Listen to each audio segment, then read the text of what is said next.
Nous arrivons à présent aux différentes halachot relatives à la dépose des tefilines. Lorsque l'on retire les tefilines à la fin de la tefila, c'est marqué dans la halakha dans un premier temps qu'il est bon de toucher ces tefilines constamment, en dehors des différents passages pour lesquels on a pris l'habitude de le faire, notamment dans le Kriyat Shema. C'est toujours bon de prendre contact avec les boîtiers, que ce soit la main, la tête, alors pas uniquement pour arranger le tefilin, parce qu'il faut le faire évidemment, mais surtout pour ne pas se déconnecter de la mitzvah elle-même, de telle sorte à ce que l'on puisse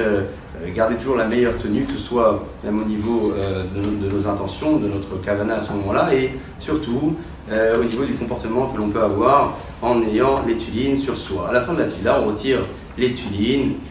pas avant le Uvalet Tzion, pas avant la Kedusha du Uvalet Tzion. Et une Kedusha des Sidra, c'est Kadosh, Kadosh, Kadosh, autant importante que la première, donc il faut la dire avec les tefilines, à l'exception d'une personne qui met les tefilines de Rabbi Tam, qui pourra retirer les tefilines de Rashi juste avant le Uvalet Tzion et mettre les secondes pour le Uvalet Tzion. En dehors de cela, une fois que l'on passe le passage de Uvalet Tzion, pour lequel Halakha donc exige d'avoir les tefilines sur soi, c'est tout de même bon de les garder jusqu'à après Alenu les Shabéach, de façon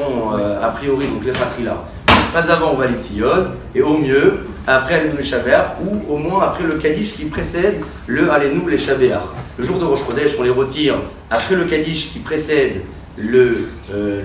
passage de la Hamida, pas avant le Kaddish. Là, c'est Alpi Yasod, Alpi Kabbalah, c'est important d'y veiller. Une personne qui se trouve dans un lieu où il y a plusieurs offices et elle a les tefilines sur elle et puis elle entend un keter d'un office à côté, soit elle retire les tefilines immédiatement, elle répond le keter, soit elle n'a pas le temps de les retirer, puis elle bouge un peu les tefilines de sa tête et elle récite, elle répond la kedusha du keter, Bruchim Tiyu.